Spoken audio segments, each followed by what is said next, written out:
Hola, muy buenos días. Mi nombre es Cristian Bustos, soy el CEO y cofundador de BioK y les doy la bienvenida al webinar Nueva Ley de Delitos Económicos, Implicancias Ambientales para Empresas, que ha organizado BioK, Better y el Grupo Evans, en el marco de la aprobación hace ya algunos días por el Congreso Nacional de los boletines 13.204 y 13.205, que empezaron a sistematizar e incorporar los delitos económicos y atentados contra el medio ambiente, modificando varios cuerpos legales y que son cruciales en el escenario en el que hoy día se exige mayor responsabilidad y compromiso de las empresas con el medio ambiente, la sociedad y el entorno. Mientras se van incorporando los distintos invitados, quiero contarles que BioK es una scale-up líder especializada en la gestión digital segura, eficiente y simple de la sostenibilidad para las empresas de Latinoamérica.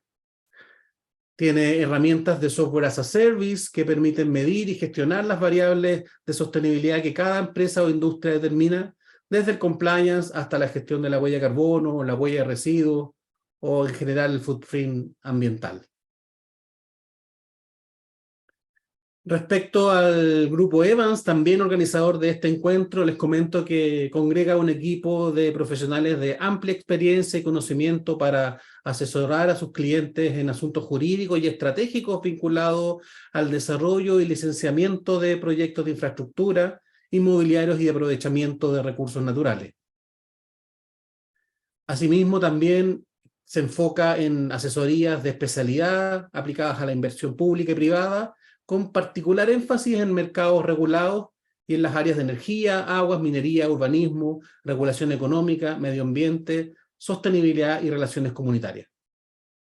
También quiero comentarles acerca de Consultora Better, empresa con ya más de 18 años de trayectoria que brinda servicios de consultoría y asesoría en gestión ambiental en las empresas de Chile y algunas de Latinoamérica. Cuenta con certificaciones en sistemas de gestión ISO 9000, 14000 y 45000, que les permiten tener las mismas competencias que requerimos después implementar en empresas. Antes de comenzar, quiero saludar y darles la cordial bienvenida a la comunidad de empresarios, gerentes y profesionales de las áreas de sostenibilidad, medio ambiente, por supuesto, áreas jurídicas, ¿ya? Que en sus diversas actividades están apostando por la sostenibilidad y el cuidado del medio ambiente, ¿ya? Hoy vamos a profundizar acerca de la ley de delitos económicos y las implicancias ambientales que esta tiene. Y así que si alguien aún no tiene su café a la mano, tenemos 30 segundos para que vaya por él, ¿ya? Para que participemos y comencemos. Bueno, para conocer los alcances de esta normativa que está en proceso de revisión, hoy contamos con el abogado y socio del Grupo Evans, don Fernando Molina Mata, de amplia trayectoria profesional, que incluye una extensa experiencia en materias medioambientales y regulatorias a través de sus distintas consultorías privadas y asesorías a organismos públicos y por supuesto también privados, entre los que figuran los ministerios de Medio Ambiente, Obras Públicas, Energía, la Comisión Nacional del Medio Ambiente, además de universidades. Ha participado en el diseño y evaluación de numerosos proyectos presentados en el Sistema de Evaluación de Impacto Ambiental, en juicios ante los tribunales ambientales y en procedimientos sancionatorios llevados por la Superintendencia del Medio Ambiente. Bienvenido, Fernando, un gusto de tenerte con nosotros y te invitamos a que enciendas tu cámara y saludes a nuestra audiencia de hoy. Hola, ¿qué tal? Buenos días, Cristian. Encantado acá de poder colaborar y hacer una pequeña introducción respecto de lo que nos viene acá con estos proyectos de ley todavía de los delitos ambientales y delito económico en general. Gracias, Fernando. Para continuar, también quiero presentarles al ingeniero civil ambiental y civil industrial, hoy con el cargo de gerente de proyectos de Consultora Better, don Jorge Araya, quien también cuenta con una vasta experiencia apoyando sectores industriales como el retail, la industria química, minera, también de energía, petróleo y logística, en materias como permisología, cumplimiento legal en materias de medio ambiente, salud y seguridad, pero también en la implementación y actualización de seguimientos de sistemas de gestión y de compliance. ¿Cómo estás, Jorge? Bienvenido. Muy bien, Cristian, muchas gracias por esta instancia y felices como es parte de nuestro propósito de compartir también nuestra experiencia con todos estos asistentes que están hoy día aquí reunidos. Así que muy contento. Maravilloso. Gracias, Jorge. Gracias, Fernando. Vamos a entrar en materia. Antes de comenzar, quiero invitar a quienes nos están viendo y escuchando a que formulen sus preguntas e inquietudes a través del chat. Vamos a ir tratando de consolidarlas y al final de las dos presentaciones de Fernando y Jorge, ir respondiéndolas general o específicamente. ¿Ya? Bueno, los quiero dejar con Fernando Molina del Grupo Evans para que nos exponga y nos introduzca en esta nueva temática de los delitos ambientales y particularmente lo que tenga que ver con el daño que pueden generar algunas actividades de proyecto y su implicancia en las operaciones de las empresas. Adelante, Fernando. Muchas gracias, Cristian. A ver, este es un proyecto de ley, bueno, todavía no está, primero entender que es un proyecto de ley, todavía no está vigente, tiene que pasar por algunos trámites desde el punto de vista normativo, tiene que ser promulgado por el presidente, pasar por el Tribunal Constitucional para su revisión preventiva, como corresponde a algunas de las materias que se contiene en este texto legal. Y para poder empezar desde ya a hablar de lo que va a ocurrir y de los cambios importantes, yo diría que un cambio de la paradigma que hasta la fecha ha existido en materia penal y también va a incidir en la gestión en general de las empresas y gestión pública. Puede ser tengo una presentación que les voy a compartir ahora. Te vemos perfecto, Fernando. Adelante. Ahí está, perfecto. Entonces,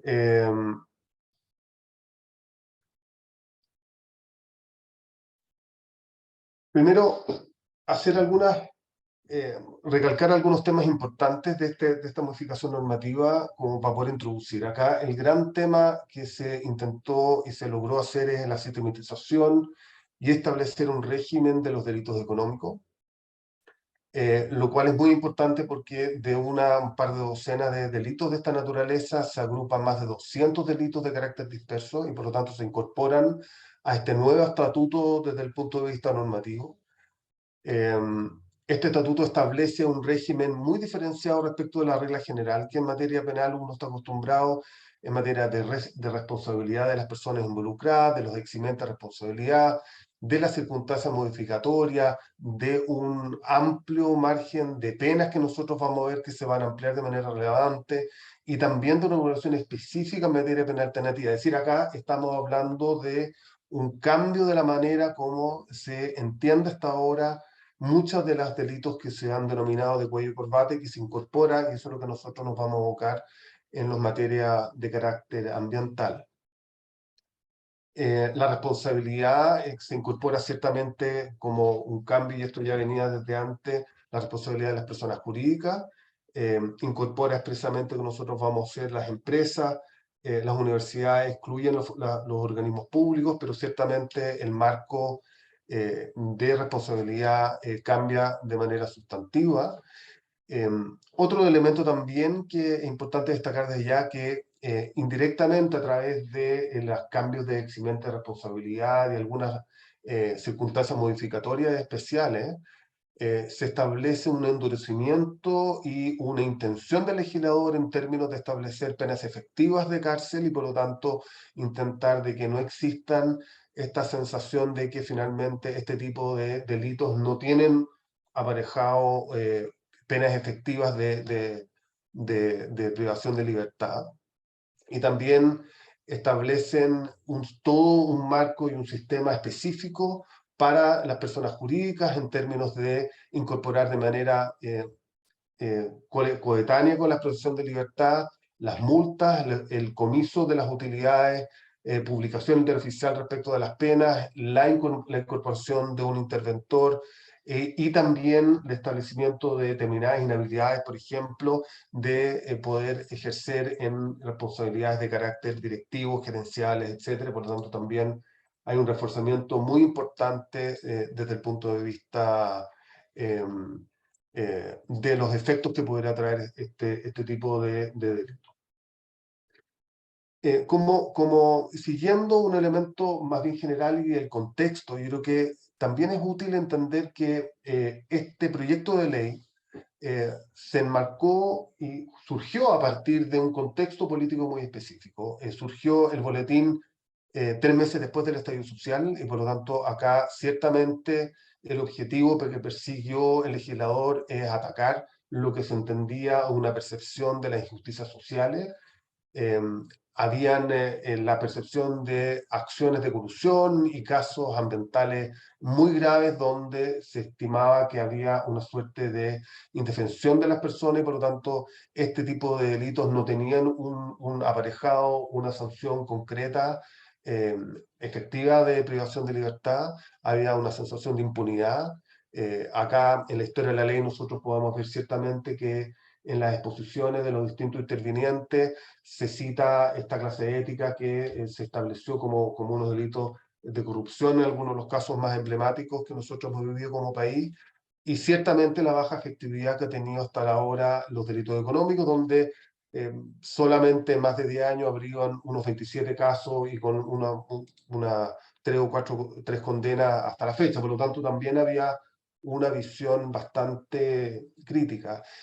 Lo segundo, entender que los delitos económicos no apuntan solamente a un impacto patrimonial, sino también lo que intentan precaver el objeto protegido, más bien son la sociedad en su conjunto, en términos de lo que se está atentando acá, son las bases sobre las cuales se sustenta el desarrollo de las actividades económicas, por lo tanto los principios asociados a una buena relación y también de confianza respecto de los actores involucrados en los distintos tipos penales que nosotros estamos involucrando. Y en el caso de los delitos ambientales, ciertamente acá estamos hablando de bienes jurídicos que afectan a la sociedad en su conjunto y por lo tanto requieren una atención especial.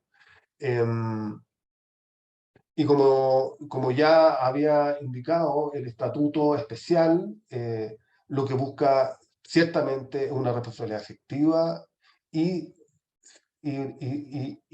principalmente un efecto disuasivo en términos de la fortaleza y la dureza respecto de los efectos de las sanciones que van aparejados, que no solamente prisión de libertad, sino también cualquier tipo de beneficio económico y así también aquellas personas que apuntan en su etapa más de responsabilidad directiva, es decir, intenta establecer una responsabilidad no solamente a los mandos medios y bajos, sino también apuntando a los directorios, las gerencias generales y eventualmente también al directorio.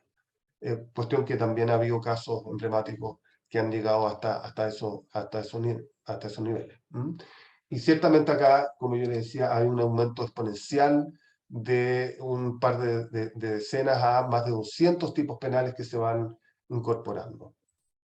En la sistemización de los delitos económicos, básicamente se establecen 4 categorías. Por el escaso tiempo que nosotros tenemos en este tipo de exposiciones, ciertamente no vamos a poder profundizar en ellos, pero simplemente explicar que acá hay determinados elementos que diferencian unos de otros. Uno, hay un listado de la primera categoría, que son aquellos que siempre tienen el carácter de delito económico, por lo tanto hay un listado más bien explícito respecto de aquellos tipos penales, y por lo tanto basta la ejecución de estos tipos para estar dentro de este nuevo estatuto desde el punto de vista normativo. Y los delitos de segunda y tercera categoría, que son los que principalmente nosotros nos abocamos en materia ambiental, tienen una condición específica adicional del tipo penal. Uno que, en el caso de la segunda categoría, perpetrado en el ejercicio del cargo de función en una empresa, o en beneficio también de la empresa, o para o que tenga algún tipo de significancia respecto de sus operaciones. Y en el delito de la tercera categoría, además de que tenga que ser ejercido en el marco de la empresa y de las funciones que ejerce, debe ser perpetrado por un sujeto calificado, por ejemplo, en el caso de la ley de bosque nativo, por el acreditador forestal, como lo establece el artículo 40 de ese cuerpo legal. Es decir, hay un sujeto calificado, además de haber sido ejercido por un funcionario en el ejercicio de su empresa y también en beneficio de la misma. Y finalmente, el cuarto categoría que tiene que ver con receptación, lavado, blanqueo de activos, etc.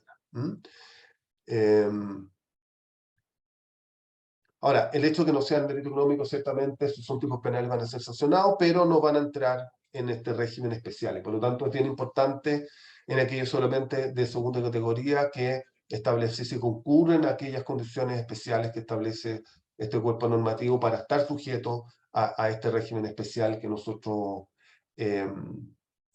estamos ahora analizando. ¿Ah? ¿Cuáles son las particularidades? Y este contexto nos parece bien importante porque nos permite entender el alcance y la profundidad que va a tener esto en materia ambiental. En primer término, lo que nosotros ya sabemos, los delitos económicos buscan, además de las personas naturales que concurren al hecho punitivo, sino también la responsabilidad de la persona jurídica, ¿ah? En cualquiera de las cuatro categorías. Y por lo tanto hay una independencia entre la sanción que se le aplica a la persona jurídica respecto de aquella que se le aplica a la persona natural. Lo que busca, ciertamente, la responsabilidad de cargos gerenciales y directivos, sumado a aquella responsabilidad de las personas naturales y personas jurídicas. ¿Ah? Se excluye expresamente dentro de aquellos que son responsables desde el punto de vista de lo económico, aquellos denominados como micro y pequeña empresa.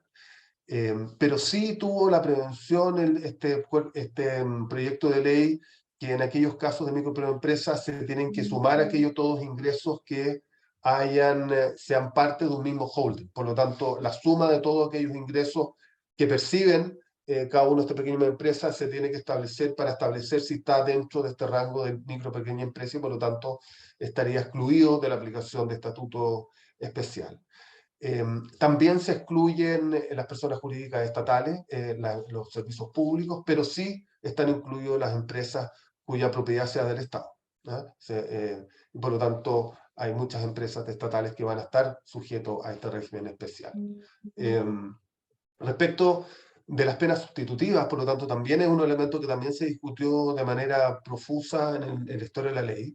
No aplica a la ley general en materia de penas sustitutivas establecida en la ley 18.216, sino que se establece más bien un régimen especial en donde ciertamente existe un régimen condicional y reclusión, por ejemplo, en el domicilio, parcial en establecimientos especiales, pero tienen un nivel de exigencia muy relevante para su aplicación y por lo tanto tienen un régimen bastante detallado y específico respecto de su aplicación. En caso de los regímenes especiales, se establecen ciertamente dos elementos muy importantes en este tema. Uno, hay una excepción cuando hay un modelo de prevención del delito, lo que se ha denominado como un sistema de compliance, pero este régimen de compliance no puede ser solamente meramente formal, sino tiene que cumplir con ciertos elementos de suficiencia desde el punto de vista de la eficacia y de la aplicación efectiva que tiene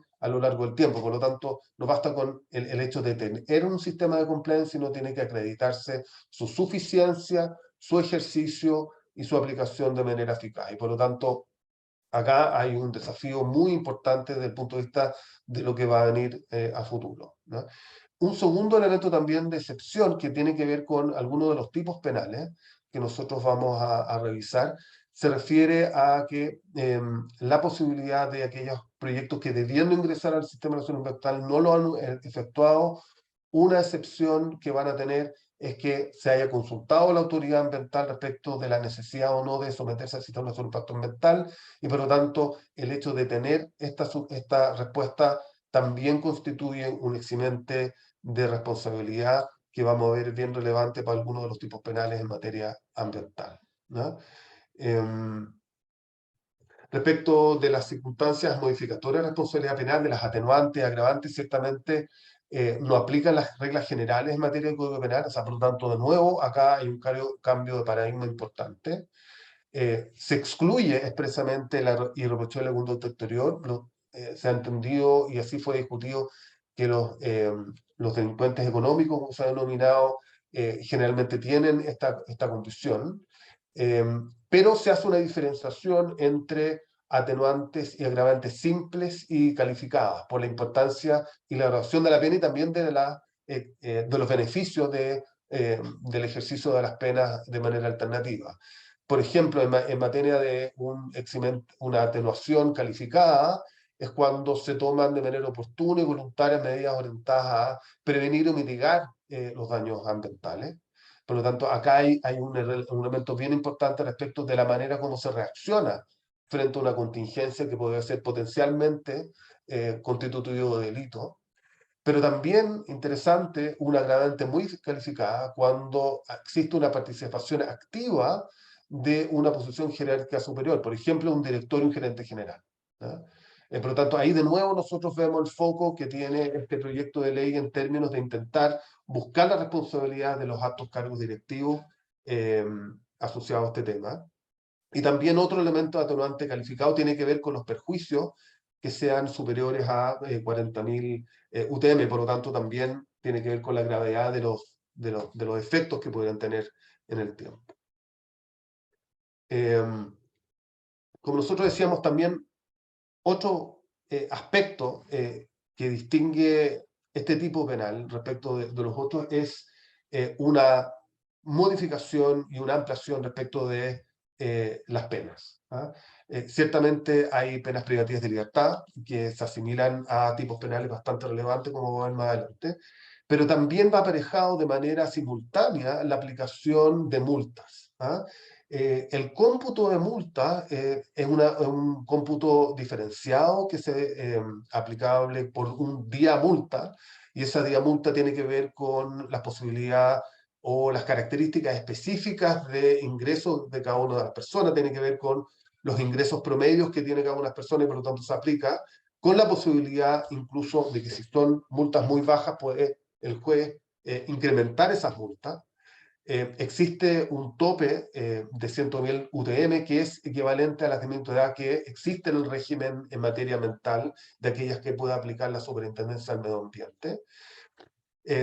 Ciertamente, como son hechos que tienen una fase administrativa y otra penal, las multas aplicadas en administrativas se abonan aquellas en materia penal, pero ojo, las multas penales no están sujetos al límite que hubieran aplicado en sede administrativa, es decir, el juez puede aplicar una multa superior. Y por lo tanto aquí hay un cambio también importante, o sea, no está sujeto exclusivamente a las multas que establezca eventualmente la Superintendencia del Medio Ambiente. Una novedad también muy relevante que también fue discutido en el informe de la Corte Suprema es la posibilidad de imponer el comiso de ganancias. Y lo paradigmático es que se establece la posibilidad de que se establezca este comiso de ganancias con condena, que aplica siempre, y eventualmente puede aplicarse sin una condena penal, por alguna circunstancia de prescripción, de algún sobreseimiento, y por lo tanto, en la medida que se acredita la antijuricidad, se podría aplicar esta sanción sin que hubiera expresamente una condena. Y también se puede establecer este comiso como una medida cautelar destinada a garantizar el resultado de la acción. Por lo tanto, acá, de nuevo, hay un foco destinado al desincentivo, es decir, cualquier ganancia que se hubiera podido recibir por parte de la persona jurídica de la empresa asociada a la perpetración de estos hechos, también lo que intenta el legislador es evitar y retirar ese tipo de beneficios, sumado a las multas y sumado a las privaciones de libertad. ¿Ah? Existen también nuevas inhabilidades y ciertas sanciones específicas para la persona jurídica.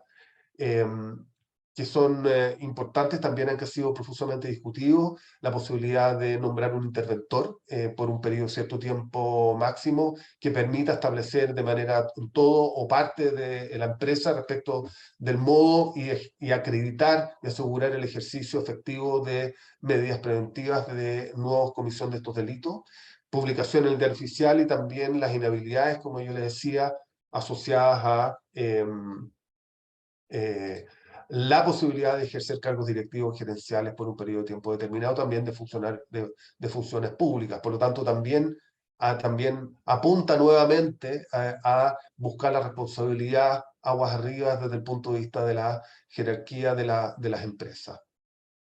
Y también hay una última novedad muy importante que habilita, previa consideración de los organismos públicos, para imponer medidas de reparación ambiental.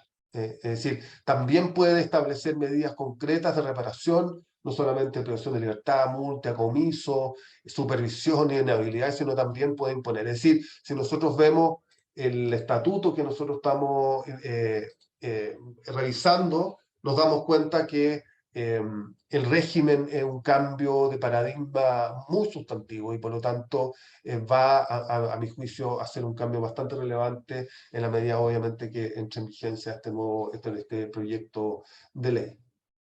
Ahora, entrando en materia de los tipos penales ambientales, nosotros podríamos, y así fue discutido en el marco de la historia de la ley, distinguido de Fernando, esta manera, disculpa.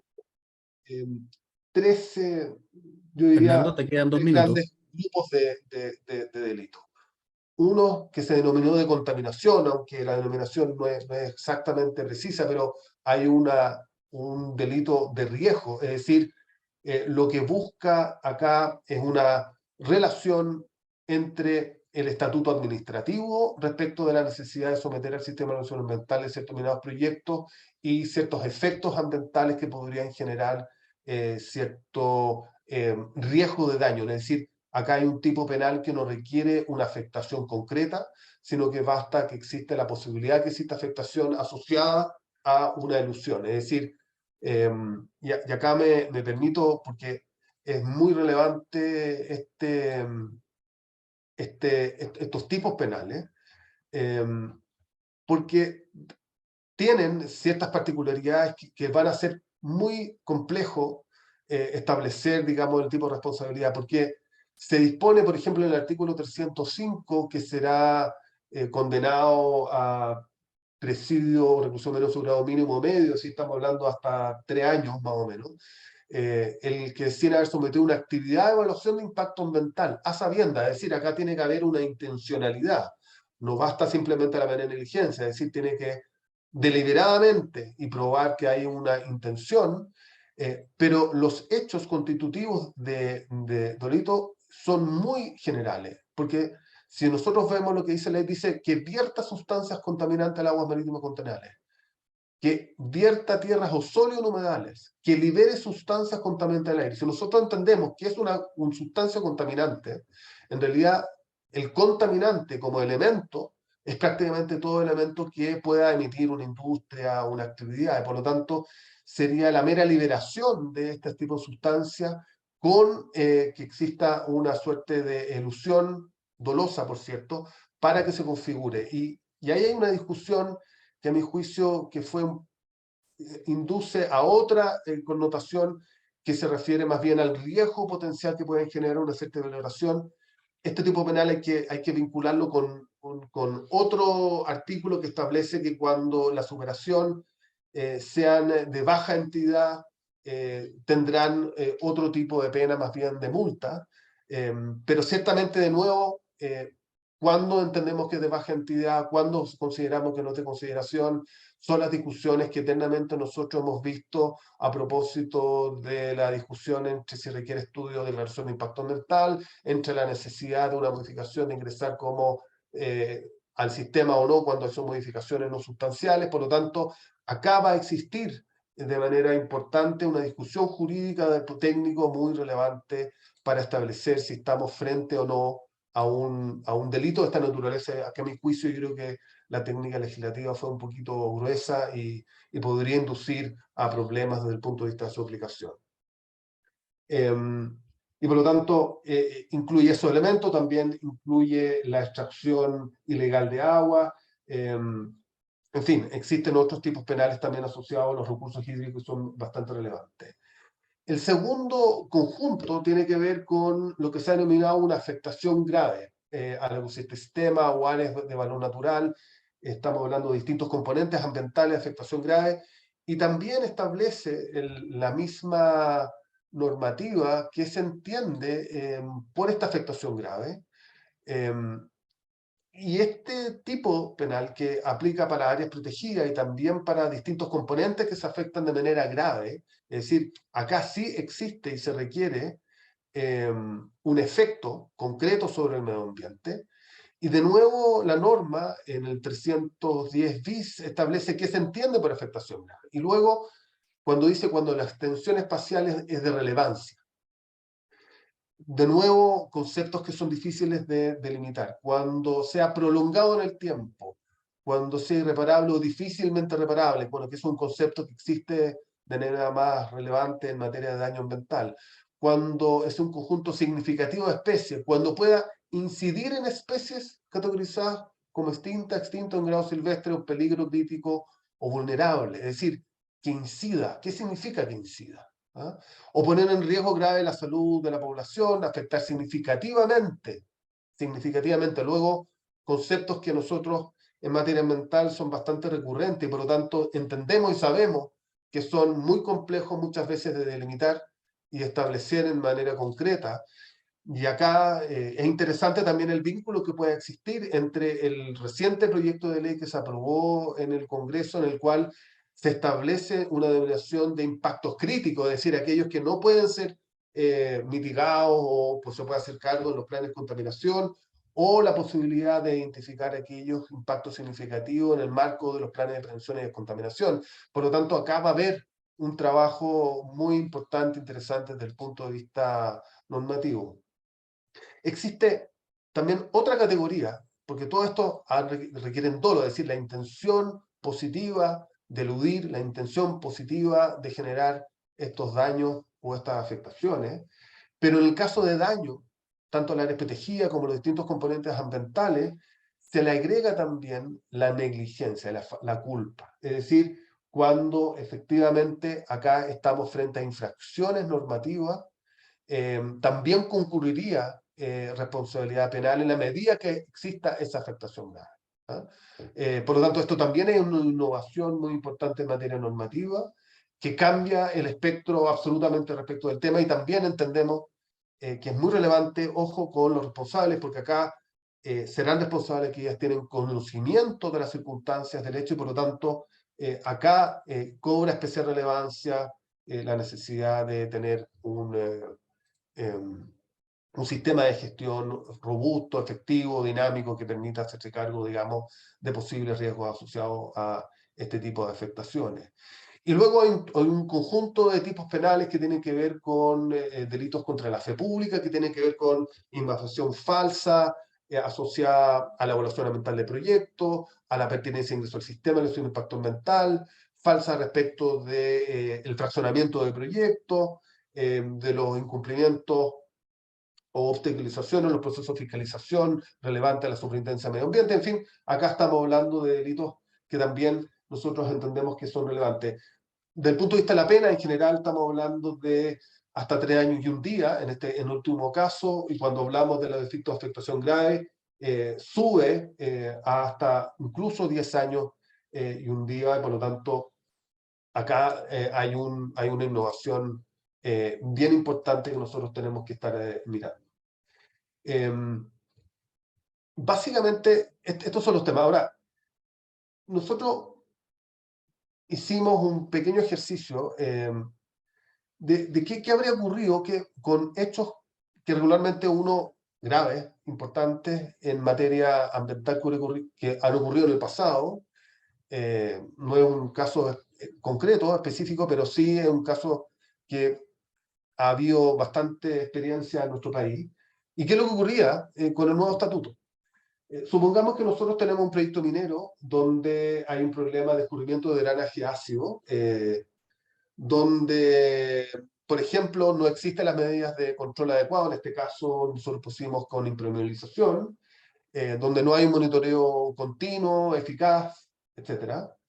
Y por lo tanto, ¿qué es lo que ocurriría cuando hay infracciones normativas? Lo que habría ocurrido, habría simplemente una sanción desde el punto de vista administrativo, pueden ser altos, 5.000 UTA, en fin, etcétera, puede haber una clausura temporal.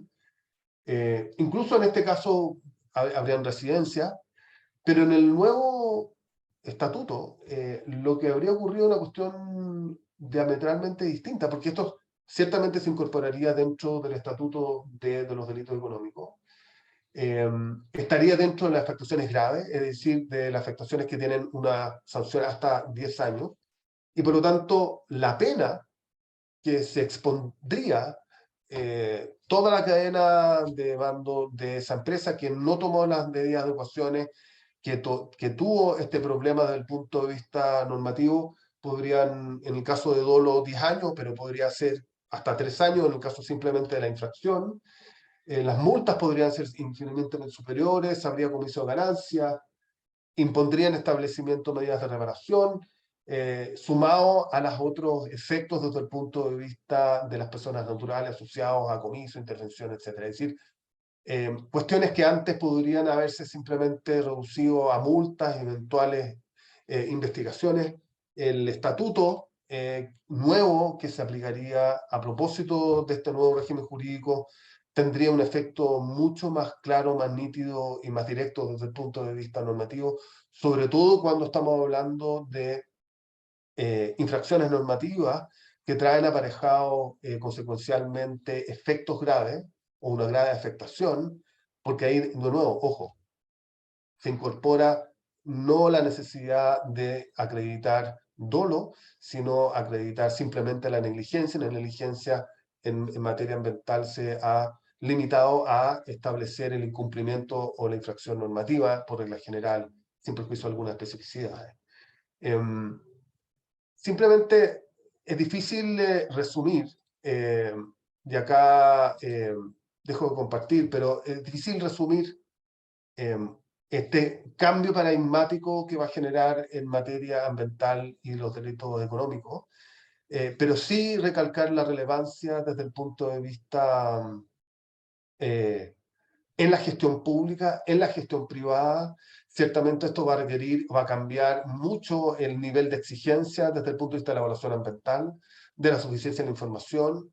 Ciertamente va a incrementarse de manera exponencial las consultas de pertinencia, que constituye una de las causales de eximente, pero también representa un desafío tremendamente importante para el Ministerio Público, que va a requerir fortalecer y robustecer sus elementos internos, va a requerir una capacitación muy relevante desde el punto de vista de los jueces para entender respecto a este tema, y también, ciertamente, va a requerir una colaboración con público-privado, sobre todo con las acciones de la superintendencia, y ciertamente los organismos públicos especializados, porque ciertamente lo que nosotros, o lo que se va a requerir acá, es un conocimiento técnico muy importante, por lo tanto, este cambio va a ser muy, muy relevante. Hay voces que han sido bastante escépticas respecto del efecto que pueda tener en el corto plazo. Ciertamente hay un periodo de vacancia hasta su aplicación efectiva.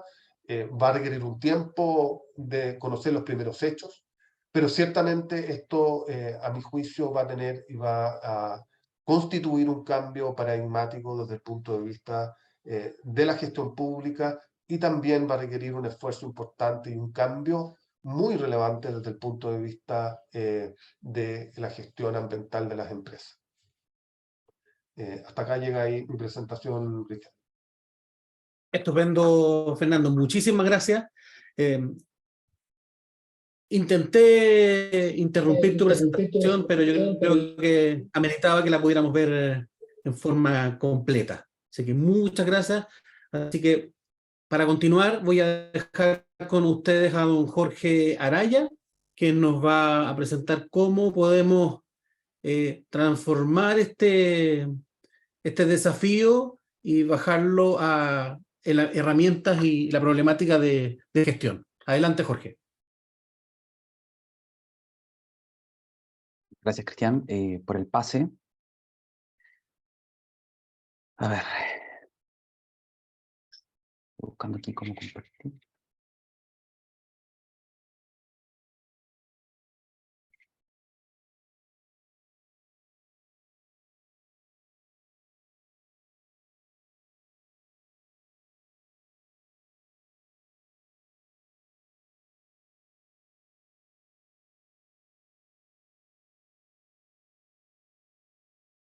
Bueno, Ya te estamos viendo.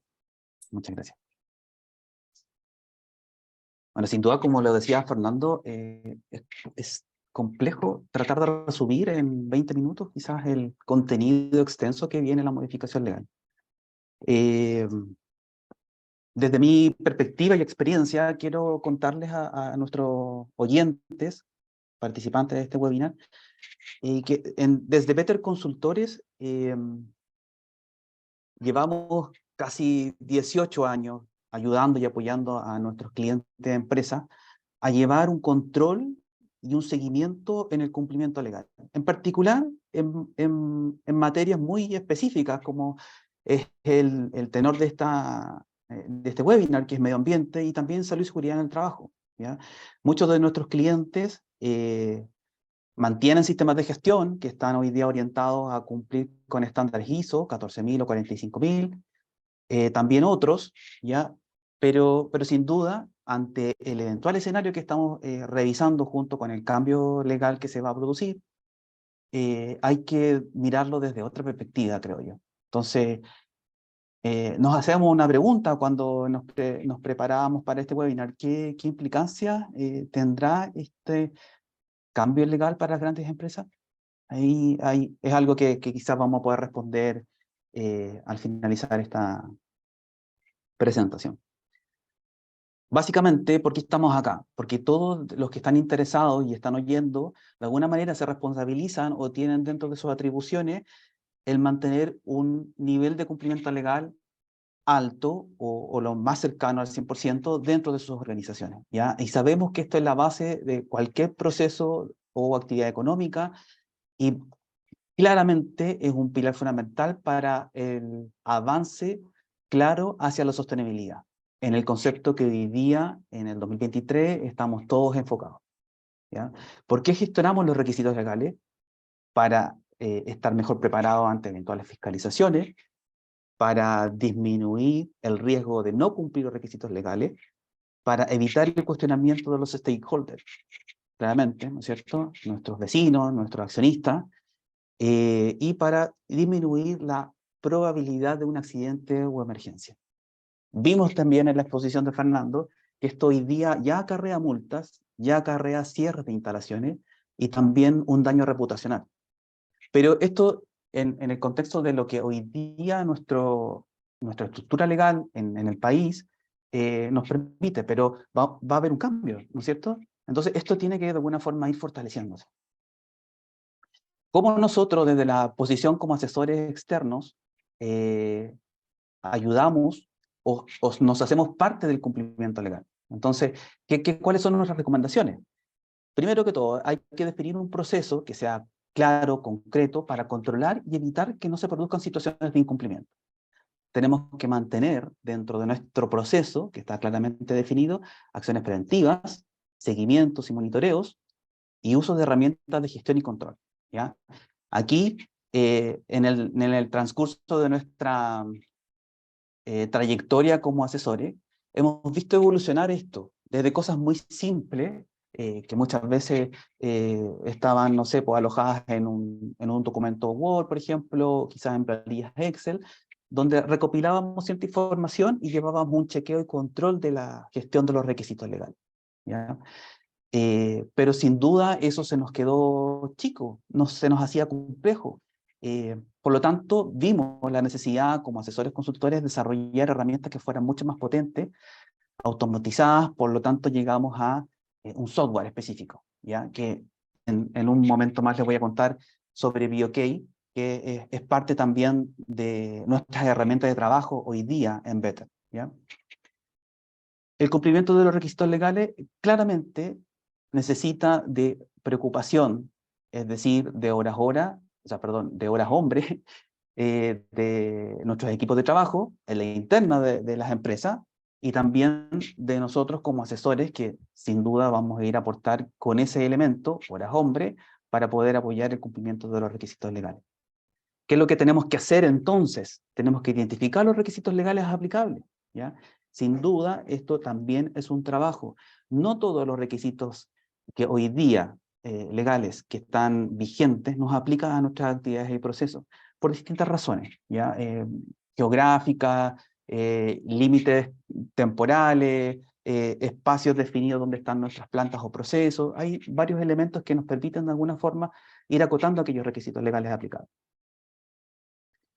También tenemos que mantenerlos actualizados, es decir, los requisitos legales hoy día en nuestro país y así en toda Latinoamérica y en el mundo en general van en constante evolución, con la necesidad de ir actualizando el requerimiento por parte del legislador, ¿ya? Eso tiene que mantenerse actualizado, por lo tanto, las planillas antiguas que usábamos y que de alguna forma eran estáticas, requieren un trabajo. Entonces, claramente el apoyo luego de tecnología o de algún software nos permitirá mantener esto de manera constantemente en el tiempo.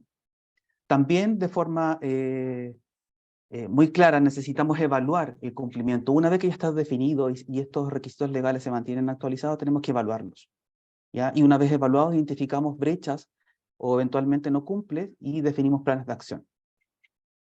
Desde el punto de vista de lo que yo les decía, tenemos que establecer procesos claros, ¿ya? Nosotros como asesores de nuestros clientes hemos definido estos procesos en la interna, que luego los llevamos hacia ellos, en donde tenemos que hacer un reconocimiento de sus actividades, debemos de alguna forma recopilar cierta información que es parte de la operación del cliente, para luego identificar los requisitos legales aplicables, estrictamente los aplicables, insisto en ese sentido, y luego con eso creamos matrices, que le llamamos matrices a esta herramienta, en nuestra plataforma BOK, para luego entrar en un loop de revisión hasta que finalmente el cliente acepta y reconoce cuáles son sus requisitos legales aplicables. Contar con una herramienta como esta nos permite tener información precisa, clara, objetiva, en un lugar específico y que claramente puede ser actualizada en el tiempo, ¿ya? Luego esta herramienta se puede auditar, ¿ya? Y en ese sentido también, insisto, en lo del proceso, ¿ya? Que también hemos definido algo en la interna de nosotros como asesores y que luego lo llevamos hacia nuestros clientes, y con ello, de alguna forma, avanzamos de forma sistemática en la identificación de las evidencias que formarán parte de la respuesta ante un cumplimiento legal, ¿ya?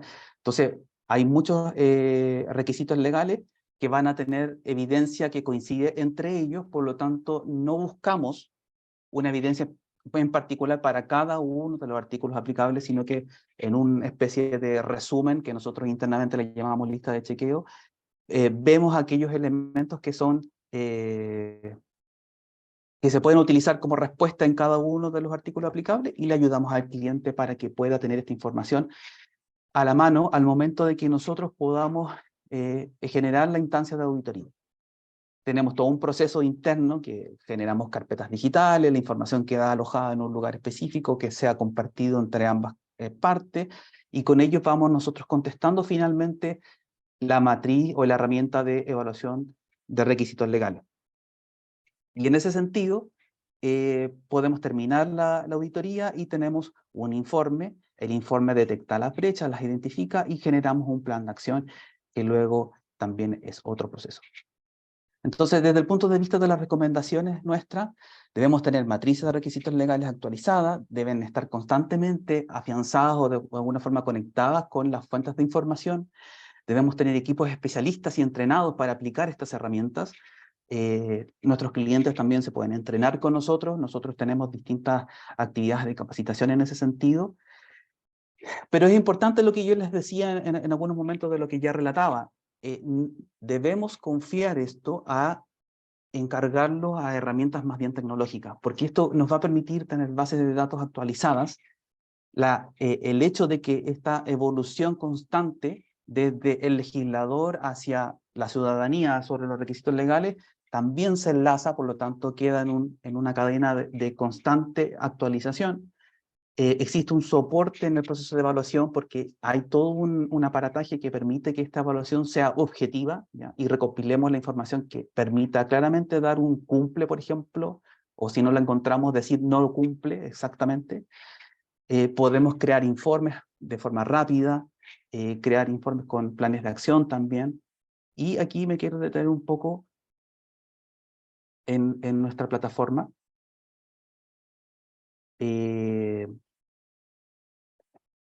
POK, como les decía, nace en este proceso evolutivo de gestionar los requisitos legales, y una de las cosas que quiero como enfatizar es que cuando ya tenemos creado una matriz de requisitos legales dentro de nuestra herramienta de trabajo,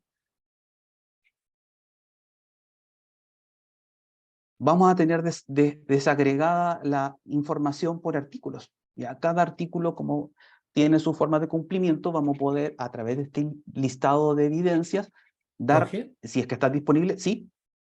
tienes que cambiar la ventana que estás mostrando. Todavía no vemos tu presentación. Gracias, Cristian. Gracias, gracias.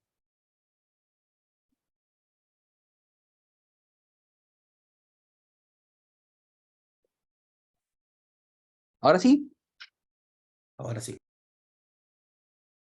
Entonces, como le estaba relatando, acá hay en nuestra herramienta POK los artículos legales aplicables, que nosotros le denominamos una matriz, y esta va a contener toda esa información y vamos a poder responder con un nivel de cumple o no cumple, ¿ya?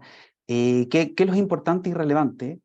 Por ejemplo, acá yo tengo seleccionado dos elementos, dos cosas que estoy mostrando. Un artículo 1 de cualquier normativa, en este caso da un poco lo mismo, y respondí como que cumple, ¿ya? En otro caso tengo el artículo 4 de otra normativa y por razones de no contar con la evidencia pude responder como no cumple.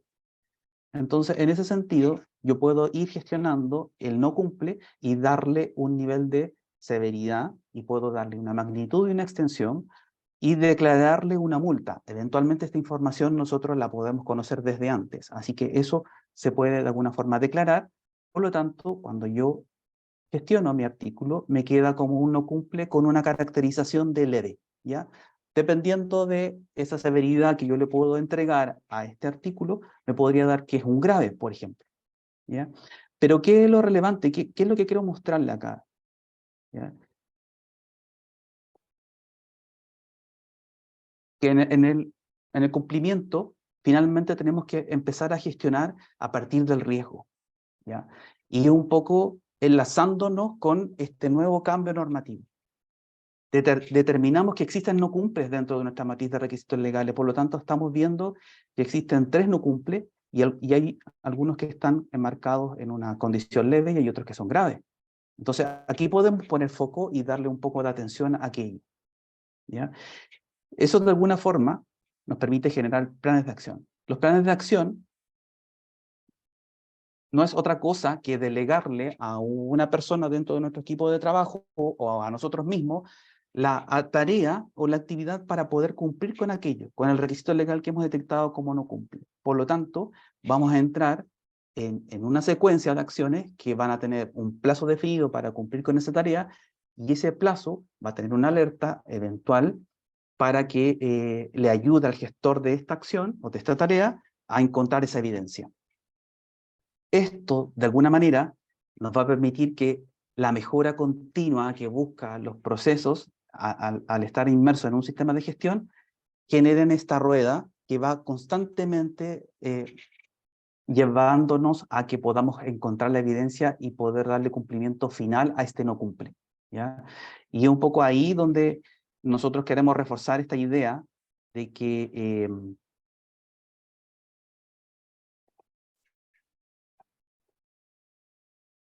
es necesario generar esta instancia donde vamos a tener que reforzar nuestros sistemas de gestión asociados al cumplimiento legal, porque la exigencia normativa que está asociada a este cambio, que nos explicó resumidamente Fernando, va a requerir de ello. ¿ya? Nosotros como asesores vamos a tener que profundizar en los sistemas de gestión donde nuestros clientes se apoyan en nuestros servicios, y ustedes, las empresas, van a tener que de alguna forma profundizar y refortalecer o fortalecer sus sistemas de gestión asociados al cumplimiento legal. Entonces, hoy día, ¿qué nos encontramos? Que hay requisitos legales que están en incumplimiento. ¿Por qué? Por falta de control y seguimiento. Eso de alguna forma lo podemos alivianar con procesos o sistemas de gestión que estén enfocados en la mejora continua, ¿ya? También encontramos nosotros ineficiencia. ¿Por qué? Porque la supervisión que está detrás de ello tiene otras actividades que resolver, por lo tanto no alcanza y se ve sobrepasada a llevar este control de los requisitos legales. Nuestras herramientas de control se desactualizan, porque los requisitos legales, como les comentaba antes, evolucionan constantemente. Y eso genera que algunos requisitos se transformen en obsoletos, o eventualmente una respuesta que estaba ante un artículo previamente identificado ya no corresponde, porque cambió la necesidad o la exigencia.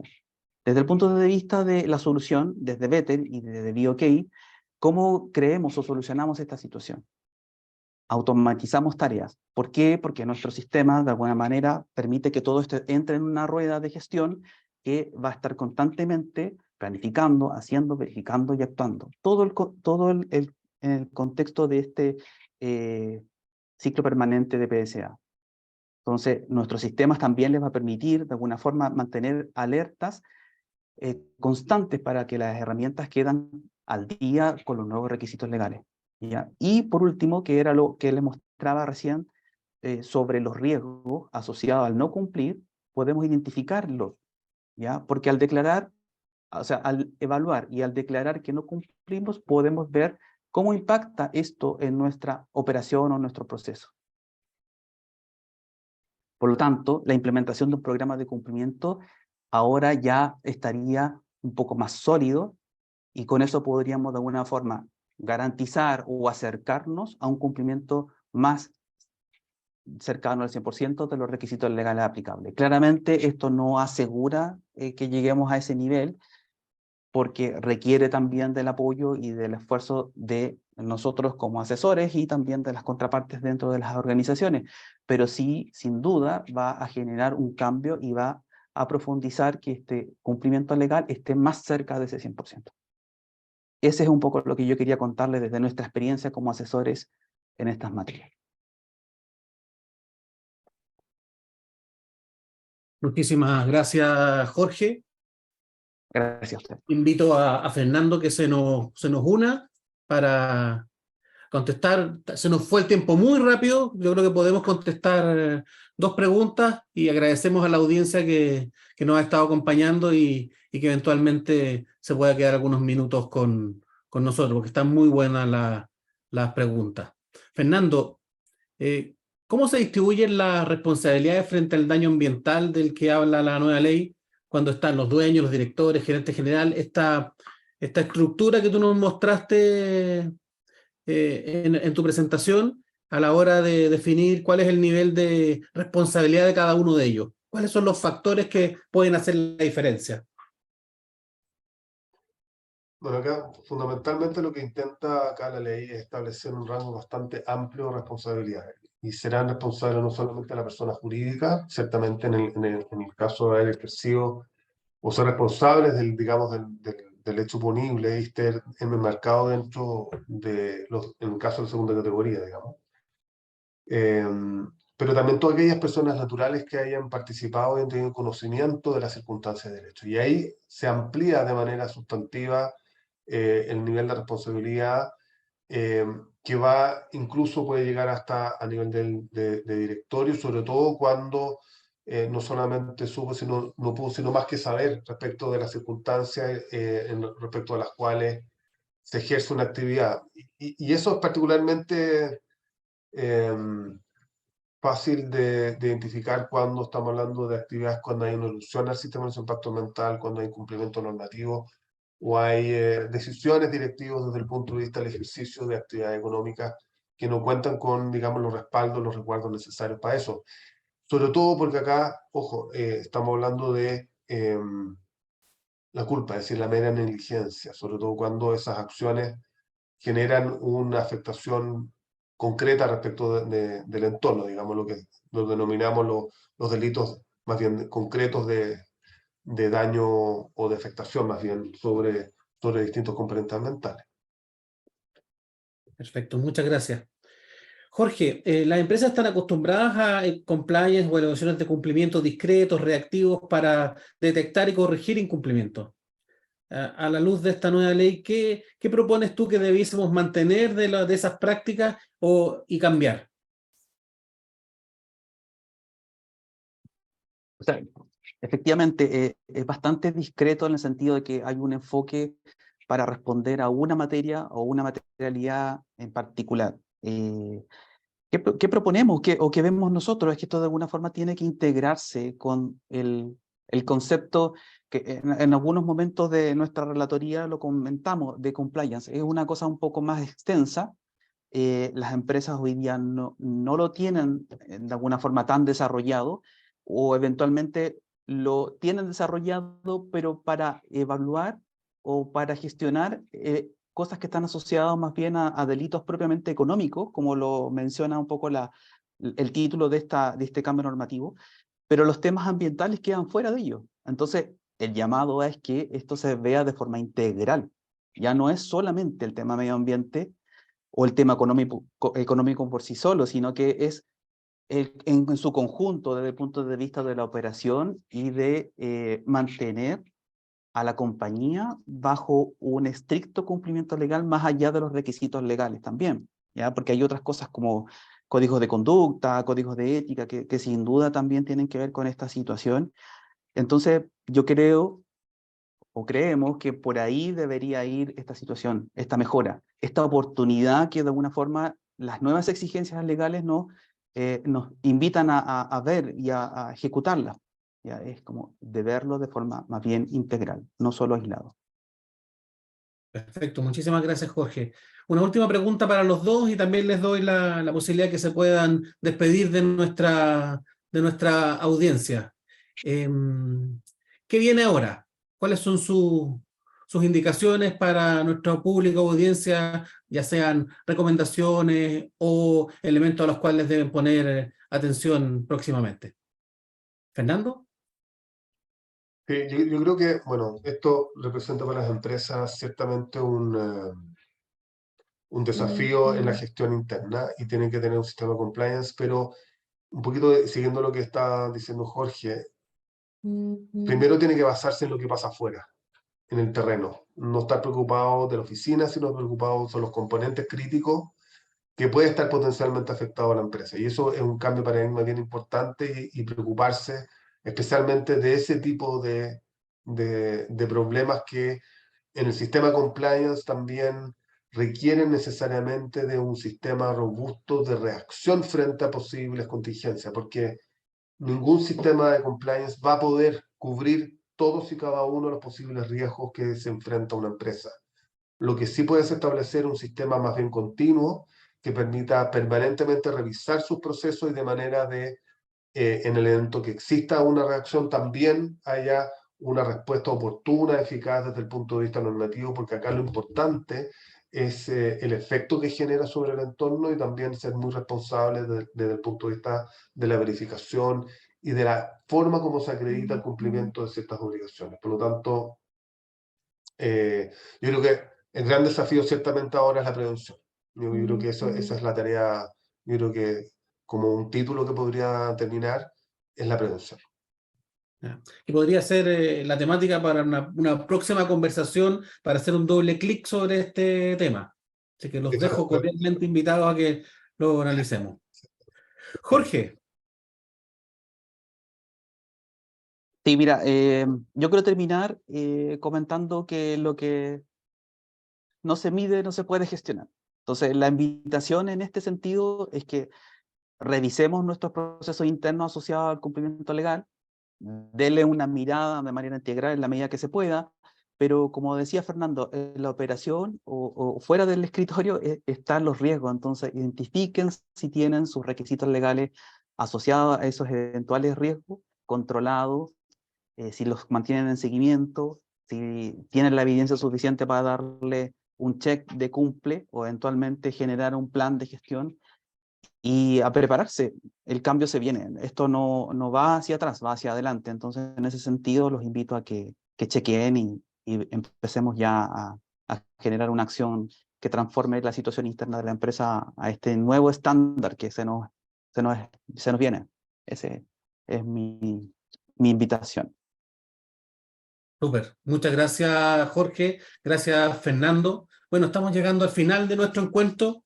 Muchas gracias a todos que nos han seguido y se han mantenido conectados pacientemente. Les cuento que este video va a quedar disponible en los sitios web de las respectivas empresas participantes, así que los vamos a notificar para que puedan revisarlo y también compartirlo. Nuevamente quiero agradecerle al Grupo Evans, en particular a Fernando Molina, a Better a través de Jorge Araya y al equipo de BioCake que también ha estado detrás de la logística y la preparación de este webinar. Estamos convencidos de que el trabajo colaborativo es el que nos va a sacar de los problemas que generó la humanidad compitiendo. Así que por eso hoy día 3 empresas que lideran en sus respectivas áreas han preparado con mucho cariño este webinar para cada uno de ustedes y esperamos que sea útil tanto para sus empresas como para ustedes en sus labores profesionales. Nos despedimos y nos estamos viendo en otra oportunidad. Muchísimas gracias y que tengan un muy buen día jueves y ya próximo fin de semana. Gracias, Fernando. Gracias, Jorge. Estamos en contacto. Gracias, Cristian. Gracias, BioCake. Gracias a todos. Chao. Bien, chao.